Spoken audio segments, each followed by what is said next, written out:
Hi, Assalamualaikum. My name is Muhammad Asif bin Ahmad Sani. My metric number is AD2420015, and today we are gonna to present the project about traffic signal timing optimization. We are from group 4.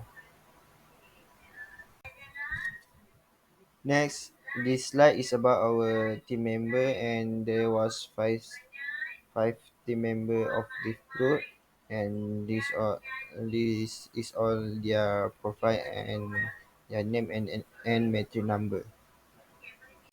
Let's go to the first point of our project. There was introduction.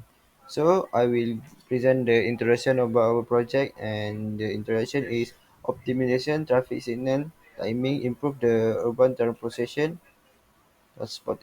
by reducing the congestion, enhancing safety, support the public transit, and lowering the emission.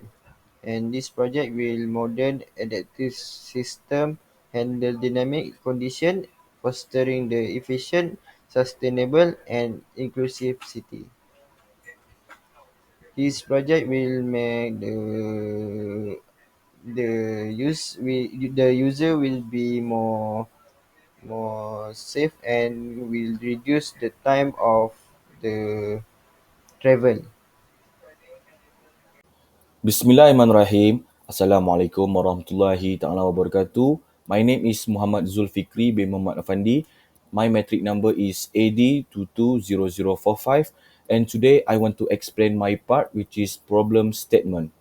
Number 1, why fixed traffic lights are a problem? Traffic jams. Cars stop too often or wait too long, causing slow traffic. Time and money loss. Delays waste fuel and hurt productivity, costing billions every year. Number 3, more pollution. Stop cars produce more harmful gases, polluting the air. Number 4, unsafe roads. Poor timing leads to risky driving and danger for workers and bikers. Number 2, how smarter traffic lights help. Number 1, adjust in real time. Sensors and AI chain light timings to match traffic, reducing jams. Example, cities like Los Angeles and Singapore already use this technology. Save fuel and reduce pollution. Cars stop less, cutting fuel use and emission by 15 to 20%. Safer for everyone. Better timing means safer streets for drivers, workers, and bikers. That's all for me. Thank you. For my part is solution planning. The first one is problem analysis, which is identify key points in the current system. Example for fixed traffic signal cycles, poor adaptability to real-time traffic variations, inefficient allocation of green light duration. Assess the current system limitation using the real-world example from the report. The second one is system requirement data collection. Install sensor or cameras to gather real-time traffic data, which is vehicle count, speeds, lane occupancy. Hardware, adaptive traffic signal controls compatible with advanced algorithm. The third one is algorithm development. Develop to improve upon the optimization algorithm, which is key algorithm inputs, traffic arrival rates, lane configuration, time of day, weather, and special events. And for the output, optimize green, yellow, and red light duration. The reduction in total waiting time and fuel consumption. So for number 4, implementation step. Step 1, data pre-processing. Convert traffic arrival rates to a standard format. Step 2, total flow calculation. Use lane and traffic data to determine overall flow. Step 3, dynamic signal timing. Adjust green times proportionally to flow using the algorithm. Step 4, system simulation. Run the simulated traffic environment to test and refine the algorithm. Step 5, real-world deployment. Gradual implementation starting with a few intersections, scaling citywide after successful trials. So next one is number 5, evaluation metrics. Deduct the average waiting time, decrease the fuel consumption, improve the in-traffic throughput, enhance safety. The last one is challenge and limitation. For the data accuracy, implement redundancy in sensors to ensure the data reliability. The second one is computational power. Optimize algorithms for faster real-time processing. And the last one is scalability. Test the system ability to handle increased urbanization. Assalamualaikum. My name is Mujahid bin Yusri. So I will present the programming, flowcharts and step. So for our project, we use Python software to make the coding. So for the flowchart, we start with the oval shape, which is represent start or end process. Then we go to parallelogram shape, which is represent the input or output. So the first parallelogram is input parameters, which is arrival rate, average waiting time, cycle time and length. So next we use rectangle shape to represent a process or operation. So we have like 5 process, which is convert arrival rate to vehicle per second, calculate total traffic flow, compute green times for each direction, calculate reduced waiting time, estimate fuel saving. So next we use parallelogram shape again, which is output result, optimal timings, reduce waiting times and fuel save. So after the output have been calculate, we use oval shape to end this program. So for the coding part, we have used several code for our project, which is first is function definition. So the purpose is to optimize the green light timings for traffic signals based on traffic conditions and calculate the associated benefits, which is we have 4 parameters: arrival rate, average waiting time, cycle time and length.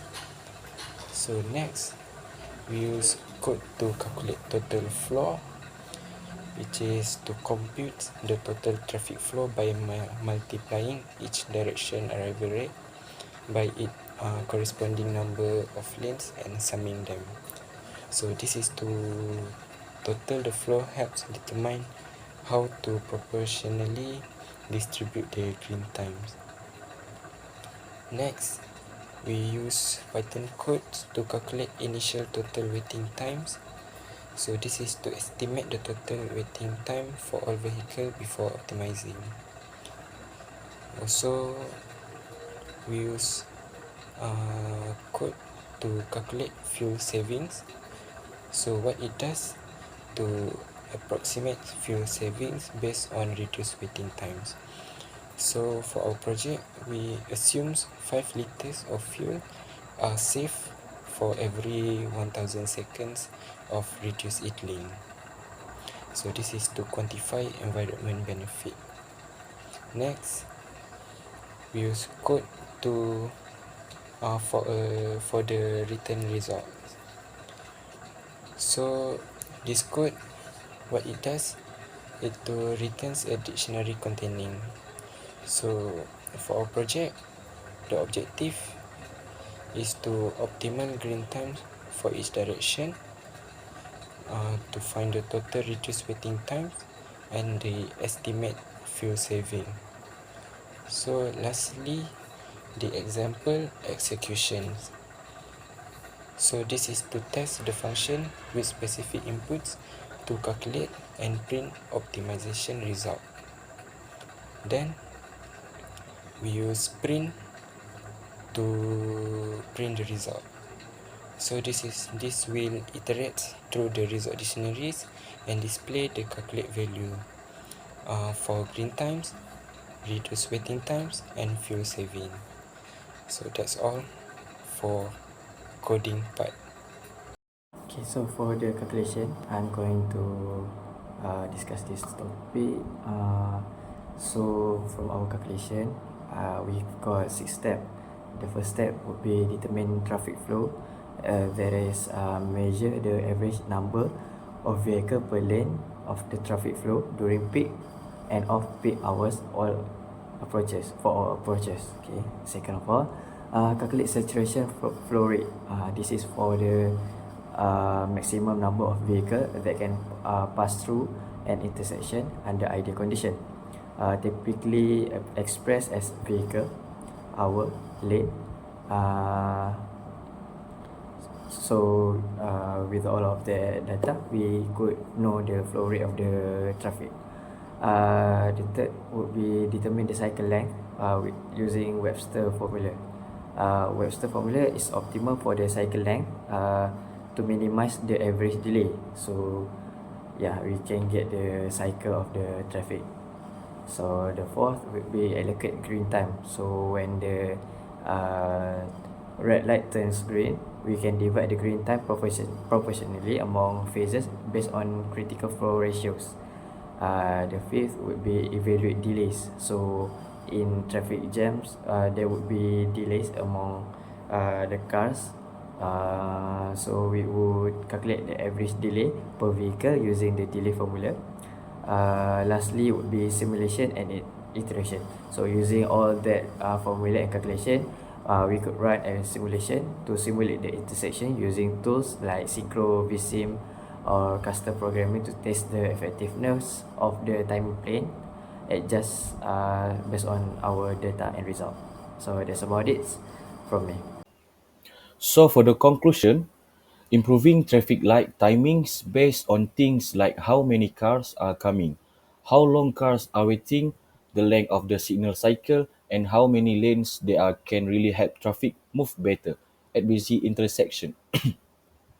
By looking at these factors, the traffic system can adjust how long the green light stays on in real time. For example, if there are a lot of cars in one direction, the system can make the green light last longer so more cars can go through. If there are fewer cars, the system can shorten the green light, which helps avoid unnecessary waiting. The average waiting time for cars can also be used to make sure no one waits too long, helping to reduce traffic jams. The cycle time, which is the total time of one complete traffic light cycle, can be adjusted to balance the green lights in different directions so no direction gets too much or too little green light time. The number of lanes also plays a role because roads with more lanes can fit more cars, so the system may give those directions more green light time. However, there are some challenges. The system needs good and accurate data to work well. If the data about how many cars are arriving or how long they have been waiting is wrong, the traffic lights could be set poorly, which could make traffic worse. Also, adjusting the cycle times to balance traffic from all directions is tricky. If one direction gets too little green light time, cars will back up. But if gets too much, other direction may have longer waits. In cities with complicated traffic, this can be even harder. The system also needs to be fast enough to make adjustments in real time, which takes a lot of computing power. But even with these challenges, optimizing traffic lights to reduce waiting, save fuel, and improve traffic law is a good way to make urban traffic work more smoothly. That's all from me. Thank you.